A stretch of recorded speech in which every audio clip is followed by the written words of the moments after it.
Hello दोस्तों, देखिए यहाँ पर मैं आपको कुछ ऐसे स्टॉक बताऊंगा जो बहुत अच्छे हैं, हाई क्वालिटी के और बहुत ही तगड़े स्टॉक है। लेकिन देखो, ये आपको वो रिटर्न निकाल के नहीं देंगे जो आप सोच रहे हो। देखो, अगर आप हाई क्वालिटी स्टॉक खरीदते हो तो सच सुनने की ताकत भी रहनी चाहिए। क्योंकि अगर आप 2 रुपये के स्टॉक खरीदते हो और हाई क्वालिटी 2,000 रुपये वाला स्टॉक खरीदते हो तो 2 रुपये वाला स्टॉक आपको 500% का प्रॉफिट करके देगा। लेकिन ये जो 2,000 रुपये वाला स्टॉक है, ये हो सकता है कि आपको 200% का रिटर्न देगा। लेकिन इसमें भी एक कंडीशन रहेगी। कंडीशन ये रहेगी कि ये जो 500% का रिटर्न है, हो सकता है कल के डेट में ये आपको नेगेटिव में चला जाए। और ये जो 200% का रिटर्न है, हो सकता है आने वाले दिनों में आपको 1,000% का भी मुनाफा हो सकता है। तो ये होता है हाई क्वालिटी स्टॉक, कि लंबे समय में वो आपको और मुनाफा दे सकता है। अगर आपको नहीं समझ में आया तो एक बार और मैं आपको बोलूँगा। ये है 2 रुपये का स्टॉक और ये है 2,000 रुपये का स्टॉक। 2 रुपये का स्टॉक ने आपको मान लीजिए कि 2 साल में आपको बना के दिया है 500% का रिटर्न। और मान लीजिए ये जो 2,000 रुपये का स्टॉक है, इसने आपको 200 रुपये का 200% का ही मुनाफा निकाल के दिया। ये जो हम परसेंटेज में बात कर रहे हैं, अब मान लेते हैं कि ये स्टॉक हो सकता है कि 5 साल हो गया। अब आने वाले 5 सालों में ये जो स्टॉक है, यहाँ जो 500% का मुनाफा निकाल के दिया, ये हो सकता है कि आपको माइनस में चले जाए, नेगेटिव में चले जाए। क्योंकि 2 रुपये का स्टॉक है, कुछ भी हो सकता है। और ये जो 2,000 रुपये का स्टॉक है, जो हाई क्वालिटी स्टॉक है, ये अभी आपको 2 साल में कितना मुनाफा निकाल के दिया? 200%। आने वाले 5 सालों में हो सकता है कि आपको 1,000% का भी मुनाफा निकाल के दे सकता है। इसलिए यहाँ पर टाइम देना पड़ेगा। और सबसे पहला जो स्टॉक है मैं आपको बोलूँगा HDFC AMC। बहुत ही अच्छा क्वालिटी है, बहुत ही अच्छा क्वालिटी वाला स्टॉक है। अभी देखोगे HDFC बैंक ने बड़ा रिटर्न बना के दिया, बहुत अच्छा रिटर्न बना के दिया। ओनली HDFC हाउसिंग डेवलपमेंट भी देखना चाहते हो, अच्छा खासा रिटर्न दिया, बहुत अच्छा रिटर्न दिया भाई। HDFC मैं बात कर रहा हूँ, हाउसिंग डेवलपमेंट को खरीदने के लिए हमारे देश से बाहर के लोग आते हैं पैसा डालने के लिए। और हम तो भाई अपने देश के अंदर वाले, तो हम हमारे देश पर अगर भरोसा नहीं कर सकते तो हम बाहर वाले पे कैसे करेंगे भाई? सोचो, बाहर वाले खुद ही आके पैसा पंप कर रहे हैं, फॉरेन वाले हो गए हैं, फॉरेन पोर्टफोलियो इन्वेस्टर हो गए हैं, है कि नहीं है? तो इसलिए मैं बोल रहा हूँ HDFC अच्छी कंपनी है। हालांकि मैं आपको बोलूँगा ये चली नहीं है, यहाँ अभी तक इसमें कोई भी अच्छा खासा मूवमेंट देखने को नहीं मिला। लेकिन जब ये कंपनी आया था तो लगभग 1,800 रुपये के आसपास था। और उसके बाद देखिए काफ़ी अच्छा रिटर्न दिया था, जो लगभग 4,000 रुपये तक गया था। और उसके बाद कई बार आपको गिरावट देखने को मिला। ये स्टॉक आपको काफ़ी अच्छा डिस्काउंट पे देखने को मिला। जहाँ तक अगर आप बोलोगे भाई ये कंपनी अच्छी नहीं, तो मैं आपको बता देना चाहता हूँ, बजाज फाइनेंस जब 2001 में आया था, ये 2002 में जब वो 5 रुपये का था ना, तो 2003 में वो स्टॉक जो है लगभग 50 रुपये तक गया था। सोचो, 5 रुपये से 50 रुपये तक। और फिर लगभग 2006 या 7 में वो यही जो 50 रुपये का स्टॉक है, वापस ये 5 रुपये में बदल गया था। सोचो, वापस आ गया था। मतलब 3-4 साल तक ये स्टॉक जो है एक ही रेंज में अप डाउन होता रहा। और आज के डेट में आप देख सकते हो, बजाज फाइनेंस मतलब एक्सप्लेन करने की ज़रूरत ही नहीं है, उसका नाम मतलब आपको पता ही होगा भाई।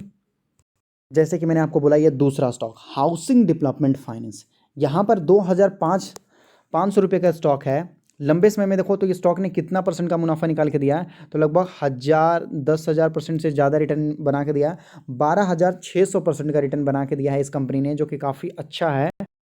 लगभग 4.5 लाख करोड़ का मार्केट कैप है, 4.5 लाख करोड़ का मार्केट कैप है। काफ़ी बड़ी कंपनी है, छोटी कंपनी तो नहीं है।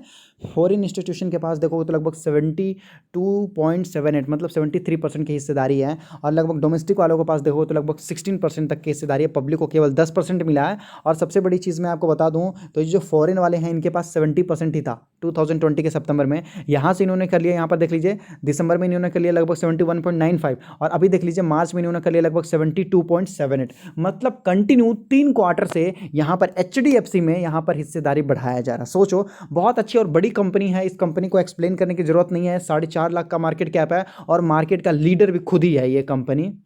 आजकल के डेट में लोन लेने वाले लोगों की तादाद बढ़ती जा रही है अब, क्योंकि भाई जॉब बहुत ज़्यादा, जो मैं आपको बोलना चाहता हूँ, जॉब पे डिपेंड रहते हैं लोग। और फिर उनको घर बनाने के लिए पक्का मैं आपको बोला हूँ 90% प्रोबेबिलिटी है कि उनको लोन लेना पड़ता है। अगर उनको एक मान लीजिए कि बाइक भी खरीदना होता है ना, तो पक्का उनको लोन लेना पड़ जाता है। हालांकि साइकिल खरीदने में नहीं लेते हैं, लेकिन फिर भी अगर 4 व्हीलर खरीदना है तो पक्का वो तो फाइनेंस पे ही लेंगे। क्यों भाई? पैसे की ज़रूरत है ना, इस वजह से। तो इसका बेनिफिट किसको मिलता है? बड़ी बड़ी कंपनियों को, जो फाइनेंस वाली कंपनी है, उनको बड़ा मुनाफा देखने को मिलता है। और ऊपर से इंश्योरेंस वाली कंपनी वो भी अच्छा खासा पैसा छापती है। इसलिए बोल रहा हूँ HDFC जैसे कंपनी पर ध्यान दो। और तीसरी जो कंपनी मैं आपको बताऊंगा, मदरसन सुमी सिस्टम। भाई पूरा ओरिजिनल कंपोनेंट बनाने का ठेका ले रखा है मदरसन सुमी ने। 2 लाख% का मुनाफा जो कंपनी निकाल के दे सकती है, तो क्या ये कंपनी 20,000% का रिटर्न बना के नहीं दे सकती आने वाले 20 सालों में? ऑफकोर्स दे सकती है, लेकिन इसके लिए हमें पहले से प्रिपेयर रहना पड़ेगा, अपना पांव जमाना पड़ेगा। देखो भाई, जब एक छोटा सा बच्चा होता है ना, तो उसको नहीं पता कि अपने पांव पे कैसे चलते हैं, लेकिन फिर भी वो कोशिश करता रहता है, गिरता रहता है, और उसके बाद फाइनली वो एक दिन चलना सीख जाता है। उसी तरीके से मैं आपको बताना चाहूंगा, अपने पांव को जमाओ, स्टॉक मार्केट में कुछ कुछ ऐसे स्टॉक हैं जो अपना बेस है ना वो तैयार कर लो भाई। आपके बिल्डिंग की अगर बेस मजबूत है ना तो मैं आपको बोलूँगा कि जितने लोग भी ऊपर है ना वो कॉन्फिडेंस के साथ रहेंगे और ज़्यादा अच्छा भी रहेगा भाई। जितना भी आप मान लीजिए भूकंप आ जाए या जो भी अर्थक्वेक वगैरह या कोई तूफान वगैरह आ जाए तो आपको ज़्यादा सेफ्टी फील होगा, क्योंकि आपने कंपनी के ये जो बिल्डिंग का बेस बनाने में जो पैसा खर्च किया ना उस टाइम आपको लगेगा कि हाँ भाई मेरा पैसा असूल हो चुका पूरी तरीके से। इसलिए मैं बोल रहा हूँ बेस बनाना बहुत ही जरूरी है। मदरसन सुमी जैसे कंपनी को नहीं भूलना चाहिए। जितने बड़े बड़े कंपनी हैं, टाटा हो, महिंद्रा हो, आयशा मोटर हो, बजाज हो, सभी कंपनी को आना पड़ता है किसके पास? तो मदरसन सुमी के पास, क्योंकि ये मदर है, मदर माँ है। अब इसके पास सभी को आना पड़ता है क्योंकि सभी को ज़रूरत पड़ती है भाई ओरिजिनल कंपोनेंट की। और काफ़ी अच्छी कंपनी है, लंबे समय में तो काफ़ी तगड़ा रिटर्न भी दे रहा। और याद रखो जब ये कंपनी में गिरावट होती है, जैसे यहाँ पर देख लो, तो बहुत तेज़ रिकवरी लेती है। फिर देखो गिरावट हुई तो बहुत तेज़ रिकवरी ली है और शायद ही अब आपको गिरावट देखने को मिलेगी, क्योंकि इलेक्ट्रिक व्हीकल जिस तरीके से आने वाली है हमारे इंडिया में, और ये स्टॉक काफ़ी बड़ा मुनाफा दे सकता है, लगभग 1000 रुपये के आसपास हो सकता है कि ये चला जाए स्टॉक। और ये स्टॉक सुनने में तो आपको बड़ा लगेगा, देखने में भी बड़ा लगेगा, लेकिन खरीदोगे ना तो अच्छा रिटर्न देगा, क्योंकि बजाज फिनसर्व अभी तक चला नहीं है। ये एक मैं आपको बोलूँगा, इसका जो एज है लगभग 18 ईयर्स का बच्चा के जैसा है। जो 18 होते हैं ना, 17-18 होते हैं ना, उसी तरीके से बजाज फिनसर्व। ये कंपनी अभी मार्केट में पूरी तरीके से अपनी पकड़ बना रही है। और पिछले लंबे समय में देखो तो इस कंपनी ने भी काफ़ी लगभग 10,000% तक का तो इसने रिटर्न दे ही दिया है। देखना चाहोगे तो लगभग नीचे से इसने 10,000% का रिटर्न दे दिया है, काफ़ी अच्छा है। और इस कंपनी में हम भरोसा कर सकते हैं, बजाज फाइनेंस पे भी भरोसा कर सकते हैं, लेकिन उससे सस्ते वैल्यूएशन पे ये कंपनी हरदम देखने को मिलती है। और जब बजाज फाइनेंस आपको 1,00,000% का रिटर्न निकाल के दे सकता है तो उसका छोटा भाई क्या आपको मतलब 20,000 का भी प्रॉफिट निकाल के नहीं दे सकता?